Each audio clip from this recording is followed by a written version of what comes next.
Hola! Kumusta ang lahat? So today is Friday and it's holiday in Bangladesh. So ayan, nandito naman ang inyong Mari nagbisi-bisihan sa kusina. So dito guys ako ay magluluto ng karning baka. So mix yan. May buto-buto. At syempre may laman.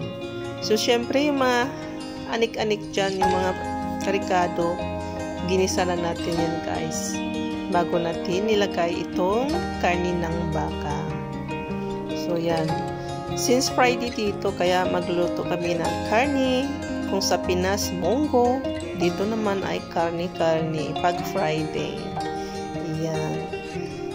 So syempre, mix-mix muna natin bago natin i-simmer at tatakpan. So since Friday guys ay talagang ganito kami dito, magluluto ng mga karne na medyo special yung ulam. So takpan muna natin yan hanggang sa lumambot. So dito naman sa isa tayo ay magpiprito ng chicken. So iprito muna natin na siya ng very light para mawala yung amoy. So hindi naman lahat nagluluto ng karne na pinifry nila guys. So ayan, tapos na siya. At syempre dito ay maggisa na tayo ng mga anik-anik, bay leaves, cardamom, cinnamon stick, yan, at syempre fresh cumin, at ilagay natin nating onion, green chilies, at syempre di mawala ang mga spices, turmeric, chili powder. So ayan, ilagay na natin ang ating chicken. So, pare-pareho lang naman yung mga procedure guys. At yung mga ingredients natin, syempre yung mga pampalasa ay naiiba lang. Depende sa quality ng ating mga niluluto kung gano'ng katami. Ayan. So, left and right ang ating mikos-mikos dito para mapabilis. Ayan. So, habang ako'y maghihintay, kakain muna tayo ng sweet mango. Ang sarap nito guys. Makapal. Matamis. Ayan.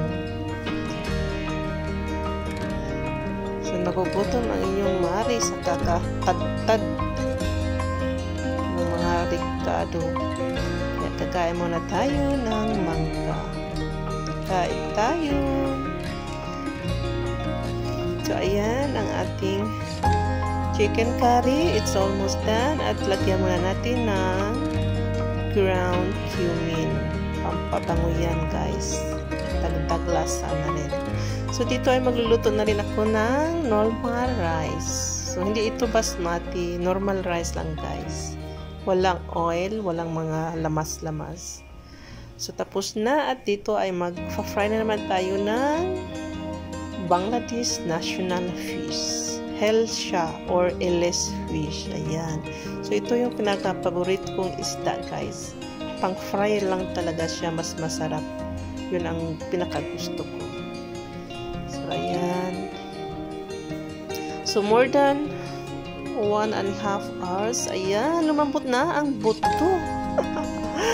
Ayan, at syempre imikos mo tayo natin na sandali. At ayan, lagyan na natin ng ground beef. Ay, ground cumin pala. Sorry.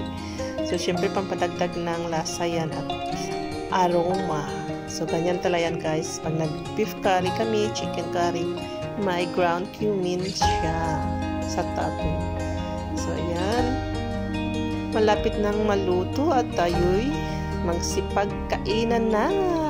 Magdatingan na yung mga tao galing sa masjid or mosque. So, ayan, nakaluto na ako ng 3 putahe bago naluto ang ating baka. Ganon katagal si baka.